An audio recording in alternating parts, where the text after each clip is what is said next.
สบายดีบรรดาครูฝึกและนักสัมมนกรทุกท่านการสำรวจพลเมืองและที่อยู่อาศัยทั่วประเทศแม่นการจดนับพลเมืองทุกคนทุกเพศวัยที่อาศัยอยู่ในสปป.ลาวเป็นปกติในมื้อนัดหมายของการสำรวจซึ่งรวมทั้งผู้ด้อยโอกาสในสังคมและผู้ที่มีความยุ่งยากทางด้านหน้าที่การฉะนั้นการเก็บกำข้อมูลทางด้านนี้จึงเป็นปัญหาละเอียดอ่อนซึ่งจำเป็นต้องได้มีคำแนะนำเพิ่มเติมโดยย่อเพื่อเฮ็ดให้นักเดินสำรวจมีความเข้าใจแจ้งต่อวิธีการสัมภาษณ์และการบันทึกเอาคำตอบส่วนผู้ให้สัมภาษณ์ก็มีความเข้าใจและให้การร่วมมือในการให้ข้อมูลที่ถูกต้องกับความเป็นจริงในการสำรวจครั้งนี้นักเดินสำรวจแม้นมีบทบาทสำคัญหลายที่จะช่วยให้ได้ข้อมูลที่มีคุณภาพที่ดีที่สุดดังนั้นการมีข้อมูลที่ครบถ้วนชัดเจนและถูกต้องแม้นมีความสำคัญและมีประโยชน์หลายโดยเฉพาะเป็นการสนองข้อมูลให้แก่คณะการที่เกี่ยวข้องเพื่อนำไปสร้างแผนยุทธศาสตร์แผนพัฒนา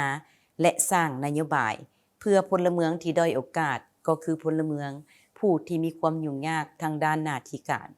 เพื่อให้เขาเจ้าได้รับผลประโยชน์มีส่วนร่วมในสังคมหลายขึ้น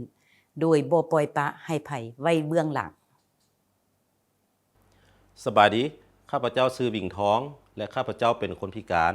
และในนามองค์กรเพื่อคนพิการของสปป.ลาว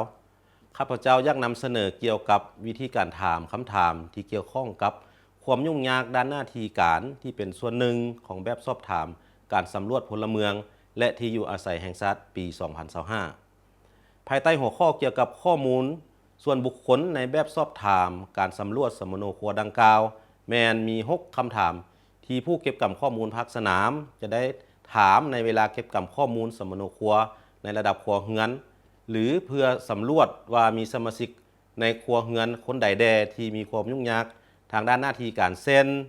ความยุ่งยากในการเบิ่งเห็นความยุ่งยากในการได้ยินความยุ่งยากในการย่างความยุ่งยากในการจื้อจำความยุ่งยากในการดูแลตนเองและความยุ่งยากในการสื่อสารสำหรับแต่ละคำถามแม่นอย่าลืมอ่านประเภทคำตอบแต่ละอย่างดังนี้ 1. บ่มีความยุ่งยาก 2. มีความยุ่งยากน้อยหนึ่ง 3. มีความยุ่งยากหลาย 4. บ่สามารถเห็นอย่างใดก่อนที่จะลงเฮ็ดเวียกภาคสนามกรุณากะเกี่ยมที่จะถามคำถามและอ่านคำตอบข้างถึงให้ละเอียดให้จื่อไว้ว่าสิ่งสำคัญที่สุดแม่นต้องได้ถามคำถามทั้งหมดกับผู้ตอบแบบสอบถามเกี่ยวกับบรรดาความยุ่งยากด้านหน้าที่การต่างๆสำคัญที่สุดแม่นผู้เก็บกำข้อมูลหรือผู้สัมภาษณ์จะต้องบ่ถามว่ามีไผในครัวเรือนนี้ที่เป็นคนพิการหรือมีความพิการแล้วจะบ่ตั้งคำถามเฉพาะแต่กับบุคคลเหล่านั้นเท่านั้นนอกจากนั้นผู้เก็บกำข้อมูลบ่ควรคาดเดาหรือคิดเอาเองว่า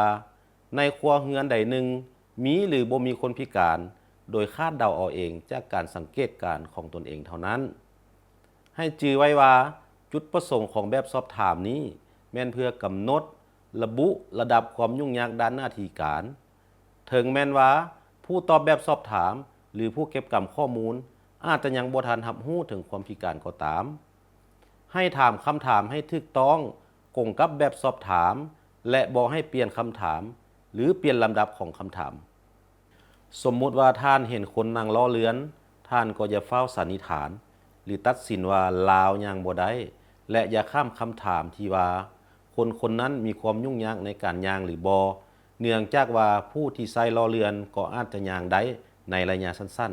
ๆให้ท่านจื่อไว้ว่าคนพิการส่วนหลายก็อยู่ในสถานะหรือจุดยืนที่เว้าได้อย่างมีประสิทธิผลและสามารถตอบทุกคำถามได้ในเวลาที่สัมภาษณ์คนพิการและถ้ามีคนอื่นอยู่ในห้องสัมภาษณ์นั้นจงถามคำถามกับคนพิการและบ่ให้ถามคนอื่นที่อยู่ในห้องนั้นเว้นเสียแต่ว่าคนพิการคนนั้นบ่อยากตอบคำถามขอบใจหลายๆสำหรับความตั้งใจของบรรดาทานและพวกเขาหวังว่าบรรดาคำแนะนำเหล่านี้จะช่วยให้ทานสามารถเก็บกำข้อมูลความยุ่งยากทางด้านหน้าที่การในช่วงระยะเวลาเก็บกำข้อมูลได้อย่างมีประสิทธิผลเพื่อความกระจ่างแจ้งเพิ่มเติมกรุณาติดต่อองค์การเพื่อมนุษยธรรมและการมีส่วนร่วมซึ่งเป็นองค์การจัดตั้งสากลที่บ่สังกัดรัฐ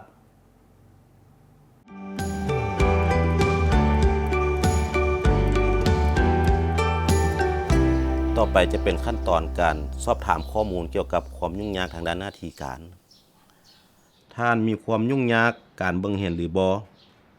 ถึงแม้นว่าท่านจะใส่แว่นตาก็ตามข้อที่1บ่มีความยุ่งยากข้อที่2มีความยุ่งยากน้อยหนึงข้อที่3มีความยุ่งยากหลายข้อที่4บ่สามารถเห็นอย่างใด มีความยุ่งยากหน่อยหนึง คำถามต่อไปท่านมีความยุ่งยากในการได้ยินหรือบ่ถึงแม้นว่าจะใช้เครื่องช่วยฟังก็ตามข้อที่1บ่มีความยุ่งยากข้อที่2มีความยุ่งยากน้อยหนึงข้อที่3มีความยุ่งยากหลายข้อที่4บ่สามารถเห็นอย่างใด บ่มีความยุ่งยาก คำถามต่อไปท่านมีความยุ่งยากในการย่างหรือการขึ้นลงขั้นใดหรือบ่ข้อที่1บ่มีความยุ่งยากข้อที่2มีความยุ่งยากน้อยหนึงข้อที่3มีความยุ่งยากหลายข้อที่4บ่สามารถเห็นอย่างใด มีความยุ่งยากหลายตัวนี้ คำถามต่อไปท่านมีความยุ่งยากในการจื้อจำหรือสมาธิบ่ข้อที่1บ่มีความยุ่งยากข้อที่2มีความยุ่งยากน้อยหนึงข้อที่3มีความยุ่งยากหลายข้อ4บ่สามารถเห็นอย่างใด เจ้าการจื้อจำและสมาธิหมายความว่าแนวใด ความจื้อจำแม่นการจื้อจำเหตุการณ์ที่เกิดขึ้นในมนี้หรือเหตุการณ์ที่เกิดขึ้นในอดีตผ่านมาสมาธิแม่นความตั้งใจหรือการสุ่มใส่เห็นให้เวียงงานใดหนึ่งให้มีความสำเร็จ มีความยุ่งยากหน่อยหนึง ข้อต่อไปท่านมีความยุ่งยากเกี่ยวกับการดูแลตนเองบ่เช่นการอนามัยหรือการนุ่งเครื่องด้วยตนเองข้อที่1บ่มีความยุ่งยากข้อที่2มีความยุ่งยากน้อยหนึงข้อที่3มีความยุ่งยากหลายข้อที่4บ่สามารถเห็นอย่างใด การอนามัยแนวใด การอนามัยแม่นการเฮาสามารถช่วยเหลือตัวเองในการอาบน้ำได้เนาะเช่นการหุกสบู่การถูกแค้วหรือว่าการสระผม มีความยุ่งยากหน่อยหนึง ข้อต่อไปเนื่องจากปัญหาทางด้านทางกายจิตใจหรืออารมณ์ท่านมีความยุ่งยากเกี่ยวกับการปากเว้าหรือการสื่อสารบ่เช่นความเข้าใจด้านการสื่อสารของท่านต่อกับผู้อื่นหรือความเข้าใจด้านการสื่อสารของผู้อื่นต่อกับท่านข้อที่1บ่มีความยุ่งยากข้อที่2มีความยุ่งยากน้อยหนึงข้อที่3มีความยุ่งยากหลายข้อที่4บ่สามารถเห็นอย่างใด ความยุ่งยากในการสื่อสารแม่นหยัง การสื่อสารแม่นเวลาท่านเว้ากับผู้อื่นแล้วผู้อื่นมีความเข้าใจท่านบ่หรือเวลาผู้อื่นเว้าแล้วท่านมีความเข้าใจเขาเจ้าบ่ บ่มีความยุ่งยากตัวนี้ ต่อจากการสอบถามข้อมูลความยุ่งยากทางด้านหน้าที่การข้างเทิงนั้น สาเหตุทางด้านความยุ่งยากทางด้านหน้าที่การของท่านเกิดมาจากหยังข้อที่1ตั้งแต่กำเนิดข้อ2สงครามข้อ3ระเบิดตกค้างข้อ4ความรุนแรงข้อ5อุบัติเหตุจากท้องถนนข้อ6อุบัติเหตุจากการเฮ็ดเวียกข้อ7อายุสูงข้อ8พยาธิป่วยข้อ9ติดยาติดเหล้าข้อ10อื่นๆหรือบ่ฮู้ ของเฮาเป็นมาแต่เกิด ฉะนั้นพักคำถามข้อมูลเกี่ยวกับความยุ่งยากทางด้านหน้าที่การแม่นสำเร็จแล้วพักต่อไปแม่น